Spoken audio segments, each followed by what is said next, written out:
These election results, how do you think these election results might change things in Telangana?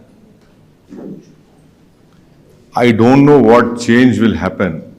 That only time will tell. But yes, people of Telangana have given their verdict, which we respect. And a new government headed by Congress party will be formed over here. We don't know what changes will happen, but this is the decision made by the people of Telangana, which one will have to accept it. And we respect them, and we have offered our best wishes to the new incoming government.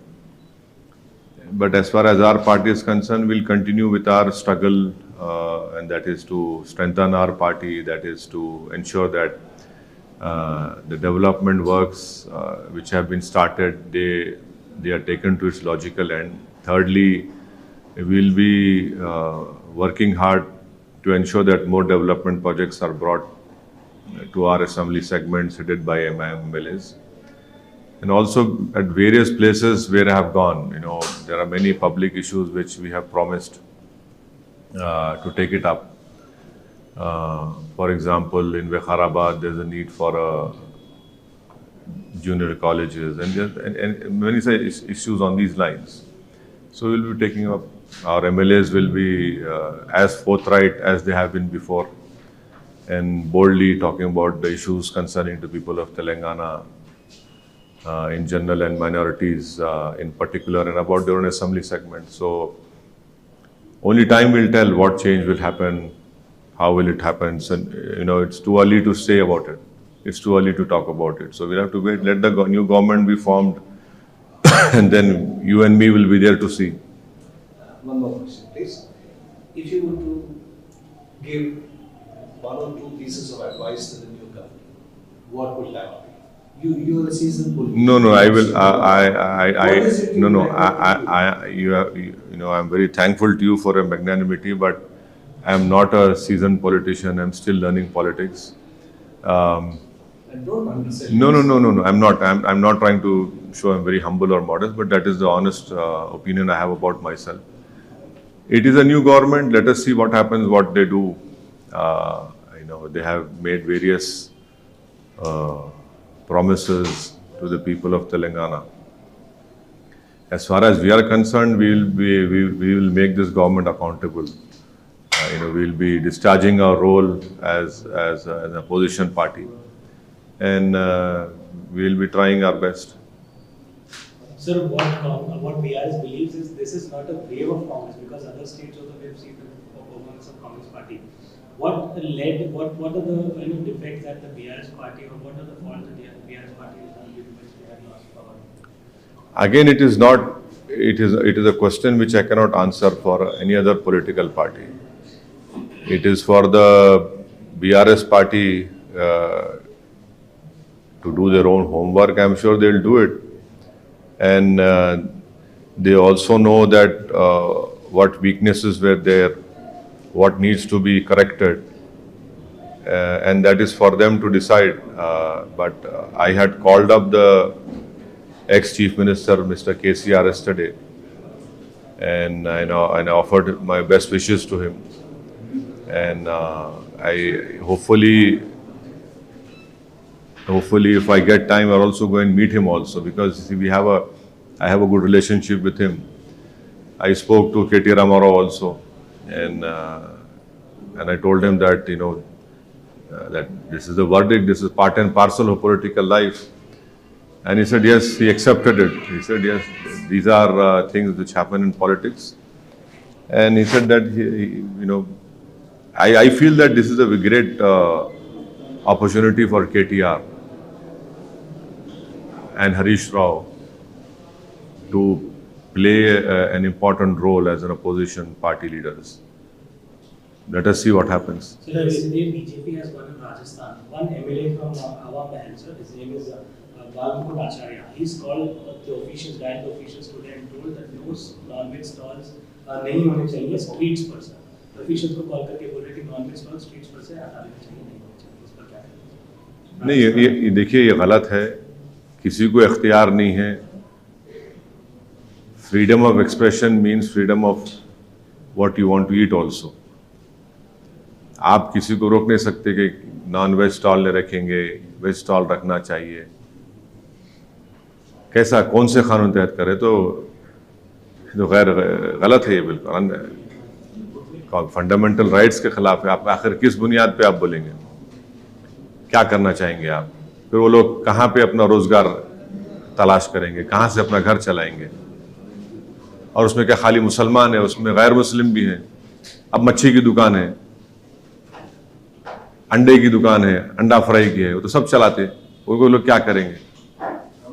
तो ये तो गलत है, बिल्कुल गलत फैसला है उनका। और हम उम्मीद करते हैं कि इस तरह के जो डिसीजंस अगर लिए जाएंगे तो इससे तो आप पहले ही बेरोजगारी ज़्यादा है, गरीबी ज़्यादा है, कीमतें आसमानों को छू रही हैं और ऊपर से आप खाने पे टारगेट कर रहे हैं।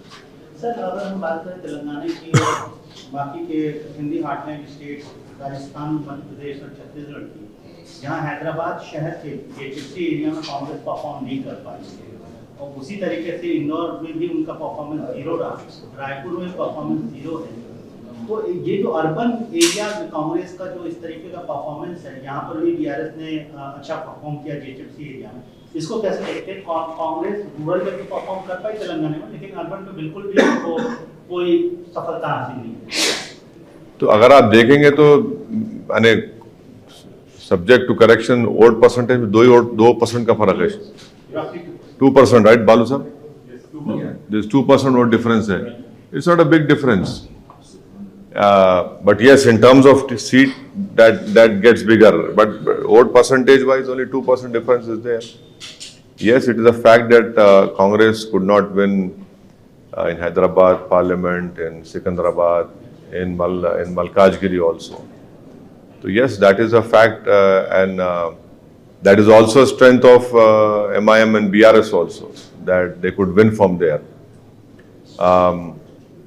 So to make it very different, urban, rural, I don't think so that is correct, because end of the day, I can also say that when you have won here, why didn't you win in Vikharabad and in Tandur or Pargi? Or why couldn't you win in Ibrahimpatnam? So every area has a different challenge. All depends on candidates, what was the mood over there. But the fact is, yes, we also played an important role in that. Our party did play an important role in that. 24 का election सामने है sir, अगर हम Hyderabad parliamentary constituency की बात करें, आगे फिर से मेरा वही सवाल सर, वोटिंग परसेंटेज काफी कम, क्या sitting MP you and party president also you see it as a challenge in front of you, how to increase and how to approach the people and convince them to vote, exercise their vote, low voting percentage, very narrow margin से victories हो रही हैं, इसको कैसे देखते हैं और इसको कैसे आप कोशिश करेंगे कि इसको हम नहीं, लो पोलिंग परसेंटेज के कई वजूहात हैं।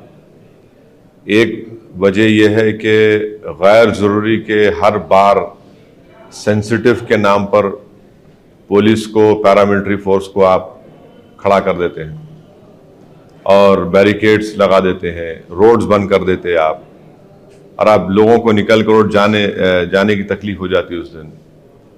तो वो एक वजह है। दूसरा वजह यह है कि हमारी कोई कमज़ोरी होंगी, हमको उसको दूर करना चाहिए। तीसरा यह है कि आवाम में भी थोड़ा इंटरेस्ट कम हो रहा है, छुट्टी मनाते उस दिन कि बाहर चले आते। तो ये अहम 3 चीज़ें। और चौथी चीज़ ये है कि पोलिंग बूथ जो है, मेरे को एक बात समझ में नहीं आ रही कि गवर्नमेंट के स्कूल्स जो है, गवर्नमेंट के स्कूल्स प्राइवेट बिल्डिंग में चल सकते हैं, तो पोलिंग बूथ प्राइवेट शादी खानों में क्यों नहीं आते भाई? कंप्लीटली मेरे को बिल्कुल ताजुब होता। इलेक्शन कमीशन ऑफ इंडिया को देखना चाहिए कि अगर पूरे इंडिया में गवर्नमेंट स्कूल प्राइवेट बिल्डिंग में चलते, तो आप एक दिन के लिए क्यों नहीं लेते किसी मैरिज हॉल को? आप यानी एक जगह ले रहे आप और एक जगह पे 1100 वोट है, माने 2 कमरों को आप, इससे कम कमरा है और आप 2 बूथ, तो कहां पोलिंग परसेंटेज बढ़ेगा? आपके पास कई मैरिज हॉल्स है, आप लीजिए ना। ईसीआई को तो पैसा मिलता गवर्नमेंट ऑफ इंडिया से, बजट सैंक्शन होता, तो उनको चाहिए कि भाई जहां पे ऐसे मैरिज हॉल्स हैं या प्राइवेट हॉल्स हैं या बिल्डिंग्स हैं, आप एक दिन के लिए उनको लीजिए, एक दिन के लिए 4 दिन जो भी लीजिए, ताकि कम से कम लोग जाके वोट डाल सकें। और आज भी हम देखें कि कई बुजुर्ग लोग नहीं डाल सके वोट, क्योंकि उनको सहूलत ही नहीं जाने की वहां पे। और फिर आप एक कंडीशन लगाते कि गाड़ी का दूर रोक देना, तो उससे भी वुमेन पोलिंग मुतासर होती। तो हमारे तरफ से जो भी कमजोरी है हम उसका सेल्फ इंट्रोस्पेक्शन कर रहे, और हम लोग मेहनत करेंगे हमारे असेंबली कॉन्स्टिट्यूंसी में जहाँ पे हमारे को लो पोलिंग परसेंटेज हुआ। जाहिर है हमारे में कोई कमजोरी रही होगी, उसको हम बराबर दूर करेंगे, मुलाकात करेंगे आवाम से। अब तो बूथ वाइज डेटा आता है, तो हम देख रहे हैं, उस पर काम होगा, और इंशाल्लाह मुझे यकीन है कि पार्लियामेंट इलेक्शन में पोलिंग परसेंटेज बढ़ेगा। 3 राज्यों में बीजेपी जीत हासिल की, और ये भी कहा जा रहा है कि अब नरेंद्र मोदी इनविंसिबल है, वो हैट्रिक करने जा रहे हैं। जिस प्रकार से उनके हौसले बुलंद हो गए, और अभी ऑपोजिशन के पास चेहरा ही नहीं है, तो क्या आप भी समझते हैं सर कि 3 राज्यों के बाद बीजेपी काफी स्ट्रॉन्ग पोजीशन में है और ऑपोजिशन के पास मोदी का जवाब नहीं है? लाइटर वेन में मैं भी इनविजिबल था वहां पे, तब भी बीजेपी जीत गई। मैं तो था ही नहीं वहां पे, तब भी बीजेपी जीत गई। हम लोग राजस्थान में 10 सीट लड़े, तो और 4 सीट मध्य प्रदेश में लड़े, छत्तीसगढ़ में तो हम थे ही नहीं, तब भी बीजेपी जीत गई। अब नहीं मालूम अब किसको ब्लेम करेंगे ये लोग, अब किसको ब्लेम करेंगे नहीं मालूम, सोचना पड़ेगा इन लोगों को। हमारी बीजेपी जीती वहां पर, यानी मध्य प्रदेश में जो मेजॉरिटी बीजेपी लेकर आई वो फॉर्मिडेबल है, वो मैंने बड़ी मेजॉरिटी है वो। इतने सीट के 140 कुछ के ऊपर लेके है ना, 160। आप बताइए, आप छत्तीसगढ़ में सिटिंग सीएम आपका है, और इतना वो लोग वो थे वहां पे, आप राजस्थान में। तो यस, ये जो 3 स्टेट के डिसीजंस आए हिंदी हार्टलैंड के, ये तो कांग्रेस पार्टी के लिए बहुत बड़ा, इनके लिए एक क्या बोलना चाहिए उसको, सही लफ्ज क्या होगा, कांग्रेस पार्टी के लिए तो एक बहुत बड़ा कहीं ये उनके लिए नुकसानदेह साबित ना हो जाए 24 के लिए, क्योंकि 65 लोकसभा की सीट है, उसमें 65 लोकसभा की सीट है छत्तीसगढ़ में, मध्य प्रदेश, राजस्थान 65 में से मेरे ख्याल से लास्ट टाइम एक कमलनाथ साहब के बेटे जीते थे। राजस्थान तो कंप्लीट वाइप आउट था, और छत्तीसगढ़ में शायद 1 या 2 जीते थे। मैंने बीजेपी 63 सीट जीती थी वहां पे लास्ट टाइम। तो यकीनन इनको, ये तो कांग्रेस पार्टी को बहुत बड़ा धक्का है। ये 3 स्टेट्स में आप एक तो पावर में थे आप, तो अब देखिए क्या होता है, कितने मोहब्बत की दुकान खुलती नहीं खुलती नहीं मालूम। सर, ये याकूबपुरा और नामपल्ली में इतनी कम मेजॉरिटी आने की वजह क्या सर? नहीं, याकूबपुरे में शायद हमको देखना पड़ेगा क्या कमजोरी थी, हमसे क्या काम नहीं हुआ है वहाँ पर, और इंशाल्लाह हम उस पर वर्क करेंगे। यकीनन हमारे लिए एक फिक्र की बात है, और मुझे पूरा यकीन है कि इस पर इंशाल्लाह ताला आप देखेंगे जल्द से जल्द उस पर काम शुरू होगा, और हम अपना पोलिंग परसेंटेज भी बढ़ाएंगे वहाँ पे, और जो भी कमज़ोरियाँ खामियाँ रही उसको इंशाल्लाह हम ज़रूर दूर करेंगे। मैं याकूबपुरे की आवाम का शुक्रिया अदा करता हूँ कि उन्होंने हमको वोट भी दिया, नहीं भी दिया, और जो वोट डालने नहीं निकले, मैं उनसे भी गुजारिश करूँगा कि अगर आप निकल के वोट डालते, जो मजलिस के एक बहुत बड़े चाहने वाले हैं, तो इतना रिजल्ट आया, इससे बेहतर रिजल्ट आ सकता था। कांग्रेस के पास नंबर तो है, लेकिन बहुत ज्यादा नंबर नहीं है। अगर किसी सूरत हाल में, किसी भी पॉसिबिलिटी में, कहाँ की बात कर रहे हैं आप? तेलंगाना की बात कर रहा हूँ, वो आपको अप्रोच करते हैं, वो आपका हेल्प मांगते हैं, तो क्या एमआईएम इसके लिए दरवाजे खुले रखती है? क्यों मेरे पास क्यों आएंगे भाई? अगर आए सर पॉसिबिलिटी। अरे कहाँ आएंगे भाई मेरे पास? बोले थे सूचना తీసుకుంటా यानी आपसे भी एज एन इफेक्टिव अपोजिशन तो एमआईएम पार्टी के एमएलए अपना रोल निभाएंगे। हम भी चाहेंगे कि तेलंगाना में अमन रहे, प्रोग्रेस रहे, प्रॉस्पेरिटी रहे, यहाँ पर किसी किस्म की तकलीफ ना हो किसी को भी, सेक्शन ऑफ सोसाइटी को। ये तो हमारा हमेशा का ताउन रहा है, ताउन रहेगा। अब आपका स्पेसिफिक सवाल का जवाब मेरे पास नहीं है, क्या होगा नहीं मालूम मेरे को। मगर हम तो अपनी लड़ाई लड़ते आए। मैं शुरू से कह रहा हूँ आपको कि हम लोग जीतेंगे, कुछ भी कर लो आप, नहीं होने वाला है यहाँ पर। ठीक है, पोलिंग परसेंटेज कम हुआ थोड़ा आखिर राउंड्स तक गया याकूतपुरे में, मगर हम तो अपनी ताकत अल्हम्दुलिल्लाह अल्लाह करम में रिटेन कर सके उसको। Whom do you think, though they are Congress leaders, दोनों कांग्रेस के लीडर्स हैं, कौन लगता है आपको बेहतर सीएम कैंडिडेट हो सकता है आपकी नजर में, आपके एक्सपीरियंस के अंदाज में? दो लोगों का नाम चर्चा में है, रेवंत या भट्टी, दलित चेहरा या रेड्डी चेहरा? नहीं, मेरे को लगता है कि अकबरुद्दीन ओवैसी, अहमद वलाला, माजिद हुसैन, ये बहुत काबिल हैं ये लोग। आप क्यों अंडर एस्टिमेट कर रहे हैं? नहीं, अगर लॉटरी उठ रही तो फिर इनका नाम क्यों नहीं उठना चाहिए? नहीं, ये क्या बात है? नहीं, ये क्या, आज देखिए ये उनकी पार्टी का फैसला है भाई, मैं क्या करूंगा उसमें? वो अब काबिलियत की बात आप कर रहे हैं, तो काबिल हमारे अकबर नहीं है क्या? बलाला नहीं है क्या? माजिद हुसैन नहीं है क्या? भाई 3 साल का मेयर, 2 मरतबा कॉरपोरेटर, जुल्फ़िकार मेयर थे। काबिलियत की बात करें तो आप, काबिलियत में हम पीछे नहीं है। इसीलिए मेरा सवाल, पहला सवाल पे मैं आऊंगा सर। मेरा सवाल ये था कि अगर उन्होंने आपको अप्रोच किया तो क्या आप रूलिंग पार्टी के साथ for people's welfare you will work together? नहीं, अब अप्रोच करेंगे नहीं करेंगे, अब आपको कोई बोले हैं तो मेरे को नहीं मालूम, मुझे को तो नहीं बोले। सर माइनॉरिटी का चेहरा उनके पास अभी फिलहाल तो नहीं दिख रहा है सर, तो अगर आपको अप्रोच करते हैं तो क्या करने के लिए? माइनॉरिटी आपको दिख रहा है माइनॉरिटी का चेहरा हूं मैं इंडिया का चेहरा हूं, मैं भारत हूं। आप गैर जरूरी मेरे खानों में बांट रहे हैं हमारे को, आप मत बांटिए खानों में। Muslim representations, BJP has become stronger in North India and Central India, and the Congress Party has become stronger, and India Alliance Congress Party has become stronger in the southern states. So, in the coming elections, will it be a North versus South battle in the parliament? No. Don't ever do that. This is what BJP wants.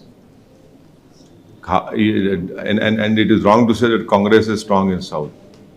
You see, there is only 2% vote difference in Telangana. And in Karnataka, we don't know what will be the result when parliament elections take place. Thirdly, in Tamil Nadu, it is the AIADMK and the DMK who are in power, not Congress party. In Kerala, it is the UDF and the LDF over there. So I don't think so that is the right comparison to make. And then this North and South.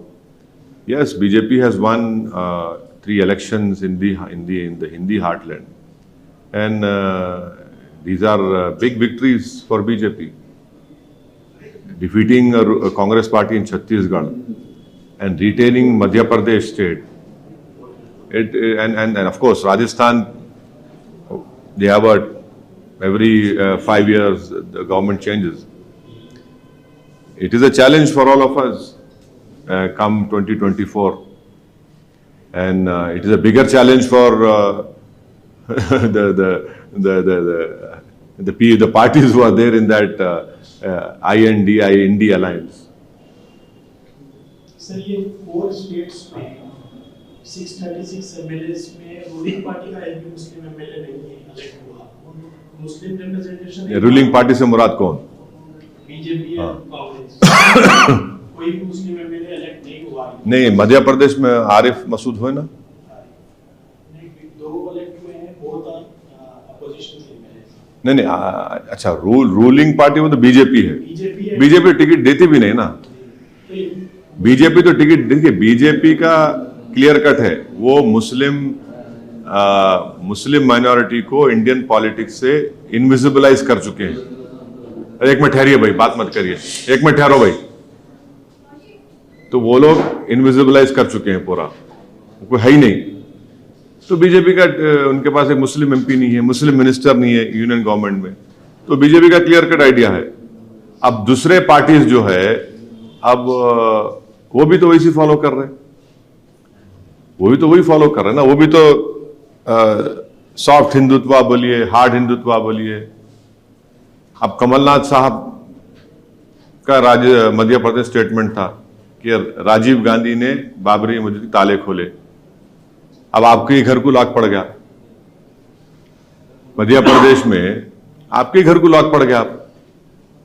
अब इनको सोचना चाहिए, ये छत्तीसगढ़ में आप बड़े बड़े धर्म संसद कराए, आप कराइए बाप।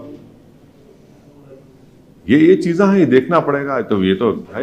विंटर सेशन चल रहा है सर पार्लियामेंट का। प्राइम मिनिस्टर ने आज एड्रेस किया मीडिया को, उन्होंने अपील की ऑपोजिशन से कि वो जो 3 राज्यों का हार था जिसमें इशारा कांग्रेस की तरफ था, उसका गुस्सा पार्लियामेंट के अंदर ने निकाला। हम प्रधानमंत्री से ये और बीजेपी से ही बोलेंगे कि पार्लियामेंट में हम जो बहस करना चाह रहे हैं उसको अलाउ करिए। आप दिल बड़ा करिए। आप सिर्फ अपना गवर्नमेंट का एजेंडा लेके मत चलाइए प्लीज। सिर्फ आप अपना एजेंडा लाके करा लेंगे तो अपोजिशन क्या करेंगे? फिर डिबेट्स भी तो होनी चाहिए। सरकार को हम क्रिटिसाइज करें इश्यूज में ऐसे कई, तो चाइना पे प्रधानमंत्री क्यों नहीं डिबेट कराते पार्लियामेंट में?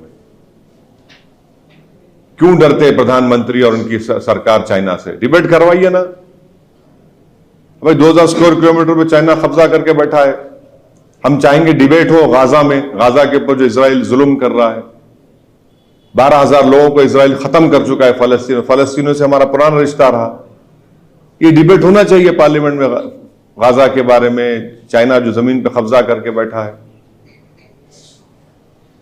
और क्या मुद्दे आपको लगता है सर विंटर सेशन में हो सकते हैं? बहुत से मुद्दे हैं भाई। अभी तो चुनाव से हम निकले हैं, तो अब तो 1 महीना तो यहीं इसी में थे। बहुत से ज़ाहिर है हमारे वतन अजीज में बहुत से अवामी मसाइल हैं जिस पर बहस होनी चाहिए, और लोग पार्लियामेंट तरफ देखते हैं कि भाई क्या ये मेरी तकलीफ को बयान कर रहे हैं, क्या हुकूमत मेरी तकलीफ को समझ रही है। आप जीते हैं और ये बार हमने देखा है कि काफ़ी जो है आपको मेहनत करनी पड़ी। कुछ एग्जिट पोल्स ये भी बता रहे थे कि 1-2 सीट का आपको नुकसान भी हो सकता। तो ग्राउंड अभी जो है रिजल्ट्स आ गए हैं, तो पूरे सिनारियो को अगर आप सामना करना चाहेंगे तो कैसे करेंगे? नहीं, मैं आपसे हमेशा कह रहा था कि इंशाल्लाह हम लोग अपने 7 MLA सीट जीतेंगे। अल्हम्दुलिल्लाह अल्लाह के फजल करम से अवाम के साथ उनकी दुआओं की वजह से हम जीत पाए।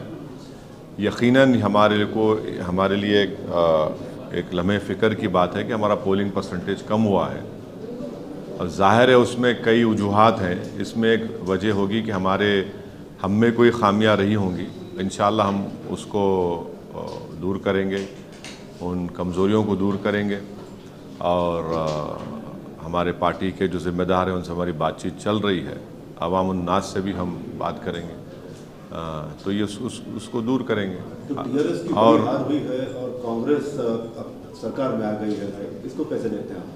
नहीं, अब जो आप लोग जो चला रहे थे कि चेंज बदलाव हवा है, सुनामी है, भाई ये सुनामी तो नहीं थी, सिर्फ 2% वोट का फ़र्क है। ठीक है, अवाम का फ़ैसला है, इसको हम कबूल करते हैं, और हम अपने नेक तवक्कुआत और नेक ख्वाहिशात, नेक तमन्नाओं का इजहार करते हैं जो नई कांग्रेस की गवर्नमेंट आ रही है, और हम उम्मीद करते हैं कि वो लोग जो वादे किए हैं तेलंगाना की आवाम से उसको पूरा करेंगे, और हमारी पार्टी इंशाअल्लाह एक इफ़ेक्टिव अपोजिशन का रोल अदा करती है और करते रहेगी, और इस नई हुकूमत को अकाउंटेबल बनाएंगे हम। बीजेपी 3 जो है स्टेट्स जीती है, और ये भी कह रहे हैं कि ये आपका दूसरा सवाल है। हाँ, हैट्रिक जो है पीएम बनेंगे। हाँ, हैट्रिक जो है अभी पीएम बनेंगे नरेंद्र मोदी। हुनूस दिल्ली दूरस्त,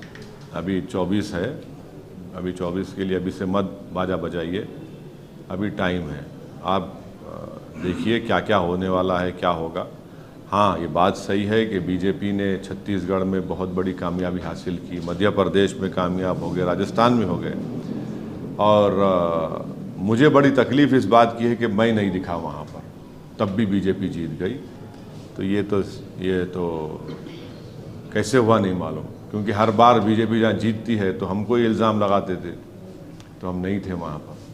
सर, आप हमेशा से बीआरएस के फ्रेंडली अलायंस रहे हैं, अब कांग्रेस पार्टी जो है वो गवर्नमेंट फॉर्म कर रही है, तो आपका उनके साथ किस तरह से रहेगा आगे का प्लान ऑफ एक्शन, या फिर किस तरह से आप उनके साथ भी फ्रेंडली अलायंस में रहेंगे क्या? अब इस इलेक्शन में तो मैं जो है तेलंगाना के इलेक्शन में 8 मुकामात पर मैं खुद पब्लिक मीटिंग किया था टीआरएस के लिए। 7 जगह पर बीआरएस जीत गई, एक जगह पर कांग्रेस को, कहीं पर बीजेपी नहीं जीती। तो ये एक इम्पॉर्टेंट पॉइंट आपके इत्तला के लिए बोल रहा हूँ। तो इसका आप कई नतीजा निकाल सकते हैं कि सौदा हुआ नहीं हुआ, किससे हुआ नहीं हुआ, कौन पैसे दिया नहीं दिया, मगर हम तो पूरे इखलास के साथ ये कोशिश किए हैं।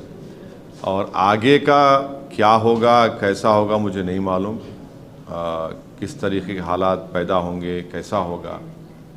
अभी तो नई सरकार हुकूमत बनेगी और ज़ाहिर है हमको उनको टाइम देना पड़ेगा। नई गवर्नमेंट बनने के बाद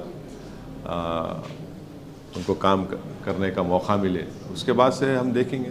और मगर ये बात सच है कि हम एग्रेसिव अपोजिशन का रोल अदा करेंगे और आवाम के जो मसाइल हैं उसको उठाते आए हैं, उठाते रहेंगे।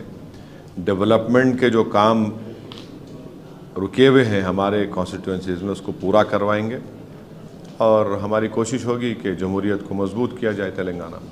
रेवंत रेड्डी का नाम आ रहा है चीफ मिनिस्टर के पोस्ट के लिए, आप किस तरह से देखते हैं? नहीं, मुझे नहीं मालूम कि वो उनकी पार्टी का फैसला है, क्योंकि उनको आवाम ने उनको एतमाद दिया है। वो फैसला करेंगे किसको बनाना, मुझे नहीं मालूम उसके बारे में। किसको बनाएंगे नहीं बनाएंगे वो फैसला करेंगे। Do you welcome him as the chief minister? If no, mandate तो उनके पास है ना, तेलंगाना के अवाम ने उनको मैंडेट दिया है, तो वो अब उनकी आप तो उनको हमेशा से आरएसएस और टीडीपी से जोड़ते आए हैं। सो अब अगर वो चीफ मिनिस्टर बने तो do you see any sort of alliance or anything going further with them? नहीं, अभी ये तो अभी तो सरकार बनी नहीं। अब ये Congress party should decide. The people of the Telangana have given them the mandate. It is for them to decide who they want to make a CM, and we will ensure that Telangana remains on the path to progress. We will ensure that the peace which we had in last 1.5 years rule under TRS rule, it continues, and our opposition role was there before. We'll continue with that role. But it is too early to say and talk about, let the government be formed. We'll see what happens. Friendly alliance रहेगा sir, because आप position का role किससे रहेगा? कांग्रेस के साथ। अरे भाई साहब, आप हर चीज का फैसला मेरा कर ले रहे। आप इधर भी फ्रेंड अलायंस बोल रहे, उधर भी बोल रहे। मेरी पार्टी का फैसला मैं करूंगा, हमारी पार्टी करेंगी। हम ये समझ में नहीं आ रहा। फिर हमारी पार्टी एक इफेक्टिव अपोजिशन रोल अदा करेंगी, इसमें कोई दो राय नहीं है। नई हुकूमत आई है, हम चाह रहे थे कि दोबारा केसीआर बने, अवाम ने कुछ और फैसला लिया, अल्लाह का फैसला हम कबूल करते। सरकार बनने दीजिए, हम अपना काम करेंगे। रेवंत रेड्डी जी बोले कि एमआईएम के नेता भी और बीआरएस के नेता भी हमारे पास आना चाहिए और जो भी प्रॉब्लम्स है इंक्लूडिंग माइनॉरिटी प्रॉब्लम्स है हमको बताना चाहिए, हम सॉल्व करेंगे। हम बिल्कुल आने की जरूरत नहीं है ना। जब हम खड़े रह के असेंबली में बोलेंगे तो सरकार का काम है कि उनको सुने और हम आपके जो प्रॉमिसेस हैं, जो आप वादे किए, उसको पूरा करें। तो ये आना जाने का क्या बात है भाई? वो गवर्नमेंट इन पावर है, we are the opposition, we will have our say, we will be raising our voices, we will be raising the issues concerning to the people of Telangana. The people of Telangana have given them the mandate and will ensure that they deliver on what they have promised. आपका साथ BRS के साथ रहेगा sir, Congress के साथ? हाँ, आपका साथ बीआरएस के साथ रहेगा, कांग्रेस के साथ? अभी कोई चुनाव तो नहीं है ना। अभी जब चुनाव आएगा किसके साथ है नहीं है, यकीनन हम बीआरएस के लिए बोले हैं। अब एक नई गवर्नमेंट बन रही है, मगर हम अब फिलहाल तो ये गवर्नमेंट बनने दीजिए, फिर देखेंगे। और कांग्रेस पार्टी ने उनके मैनिफेस्टो में एक और प्रॉमिस किया था, कास्ट सेंसस का, minority caste census, OBC caste census. तो आप उसको किस तरह कराइए, विदिन 6 months ऑफ टाइम कराइए। आप, हमारे को इतराज नहीं है, बिल्कुल कराइए, बिल्कुल कराइए। कास्ट सेंसस बोलिए, क्या बोलिए, आप जो बोले। अब मेरे ख्याल से ऑलरेडी तेलंगाना में हो चुका है। समारा कुछ बोलते ना उसको।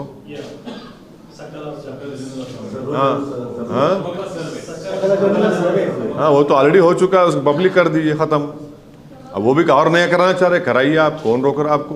बिल्कुल करिए, क्या बात है उसमें? क्यों नहीं होना चाहिए? मालूम होना चाहिए जनता को कि कितने ब्राह्मण्स हैं, कितने रेड्डीज़ हैं, कितने वेलमाज हैं, कितने कापू हैं, कितने आपके पद्मशाली हैं, कितने मुदिराज हैं, कितने गौड्स हैं, कितने माला हैं, कितने माढिगा हैं, कितने इन दोनों से हटके कितने हैं, और कितनों का कितना शेयर है नौकरियों में, पोस्टिंगों में, टीचर्स में। बहुत अच्छा है भाई, यही तो हमारी लड़ाई रही है, हिस्सेदारी की लड़ाई तो मजलिस लड़ती आ रही है कि इंसाफ मिले।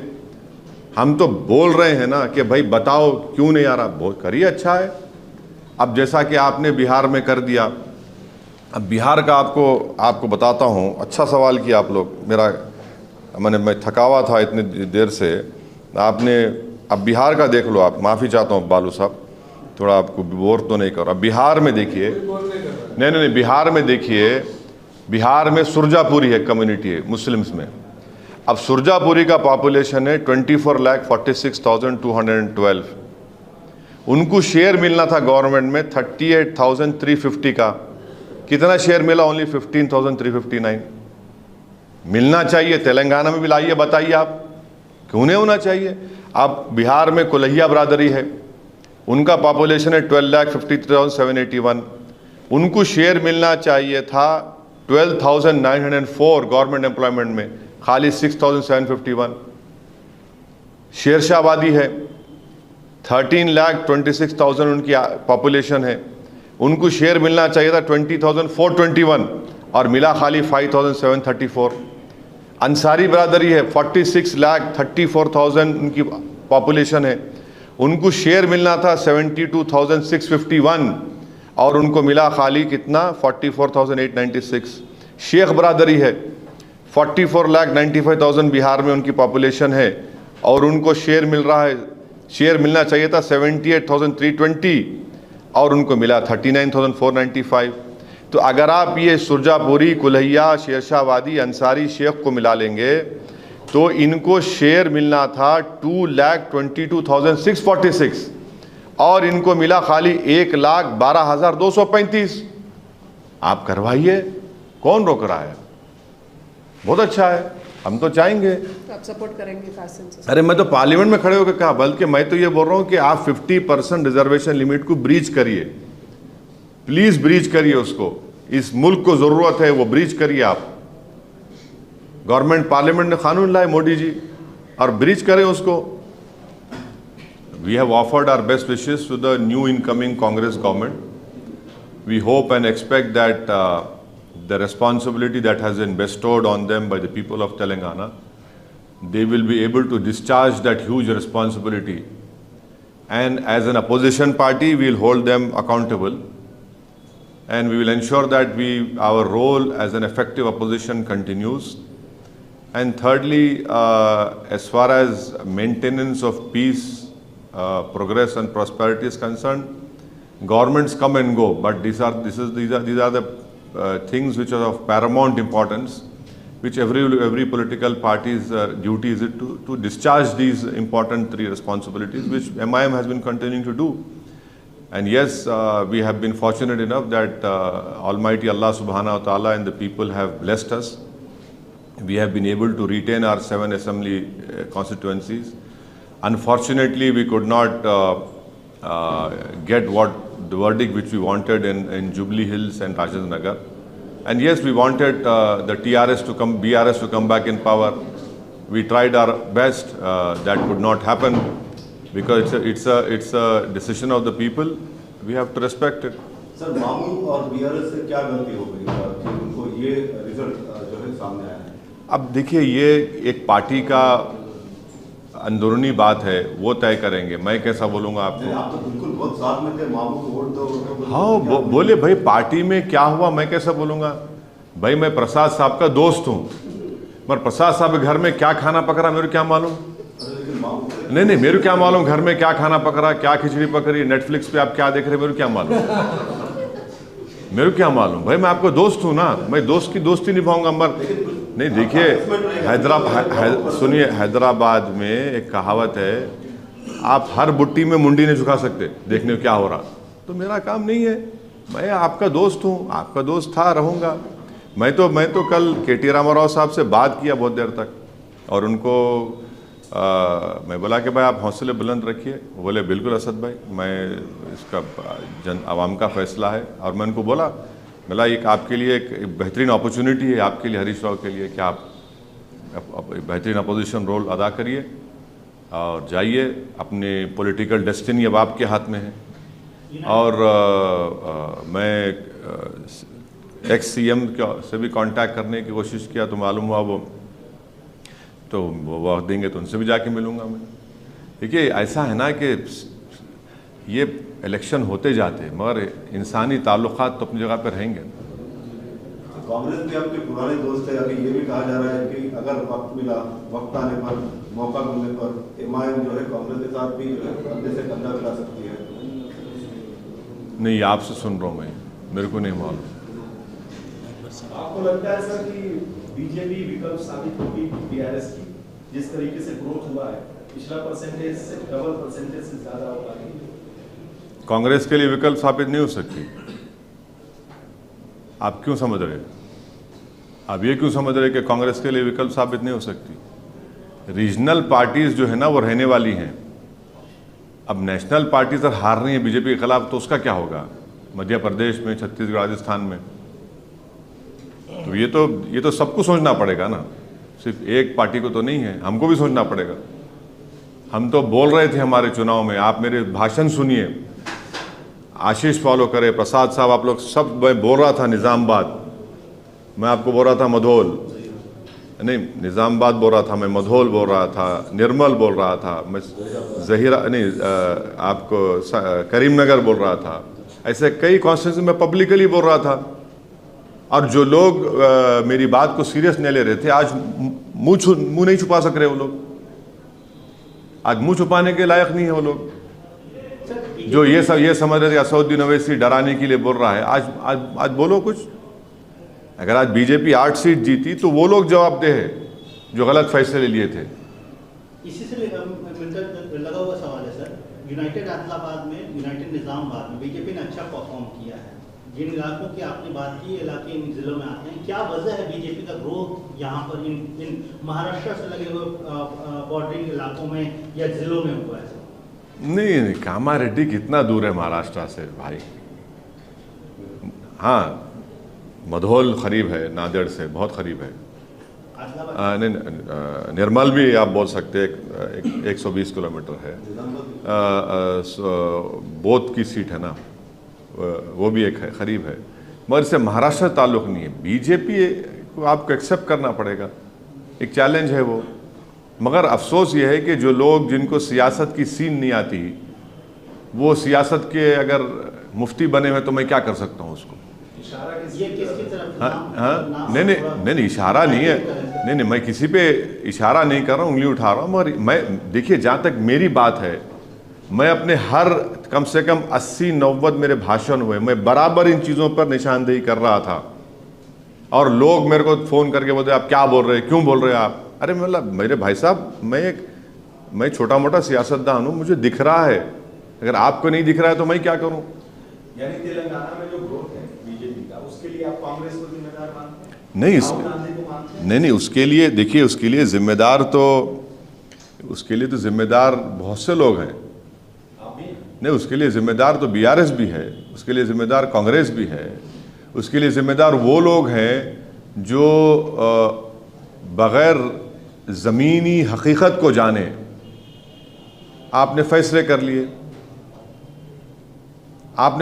लिए। मैं तो पुकार कर कह रहा था कि देखो, ये चुनाव जो हो रहा है, 5 साल के बाद क्या होगा उसको सामने रखकर फैसला लो। मैं तो बोल रहा था बात ये, और मैं कोशिशें भी किया। मैं तो यही कह रहा था कि ये जो असेंबली का चुनाव जो है, उसके दूर दराज नतीजे खुदा ना खास्ता ना निकले 5 साल के बाद। अब उनको समझना चाहिए। सर, जो कांग्रेस ने मीम चलाया, एक तरफ BRS, एक तरफ कांग्रेस ने जो मीम चलाया। अरे भाई, बात मत करो भाई, अरे हटो ना, तौफीक छोड़ दो, मुरुगन ठहरो। हाँ, कांग्रेस ने जो मीम चलाया, जिसमें तराजू लिए मोदी, एक तरफ BRS, एक तरफ OIC, ये साबित करना चाहते थे कि मोदी जी के हाथ के इसका नुकसान जो धर्मनिरपेक्ष फ्रंट है उसको हुआ। मेरे को ये लगता है कि अगर जो सीट कांग्रेस को आई उनको भी सोचना पड़ेगा। 2% वोट का फ़र्क है। हाँ, एक चीज़ का जो मेरे को दिख रहा था कि जो प्रोपेगेंडा कर रहे थे बीजेपी की तरफ से, वो कहीं ना कहीं उसका फ़ायदा बीजेपी को हुआ। मगर कांग्रेस पार्टी तो खैर हमको भी बोले, क्या क्या नहीं बोले हमको। अब चुनाव हो चुका है, मगर अल्हम्दुलिल्लाह अवाम ने उसको मुस्तरद किया, रिजेक्ट किया। तो अब देखिए, मगर ये मैं ही तो कह रहा था अब आने से पहले कि मैं तो जिम्मेदार नहीं हूँ राजस्थान, मध्य प्रदेश, छत्तीसगढ़ का। मैं तो था ही नहीं वहाँ पे। अब नहीं मालूम अब किसको जिम्मेदारी देंगे, किसको। हाँ, ईवीएम को देंगे। अच्छा, ठीक।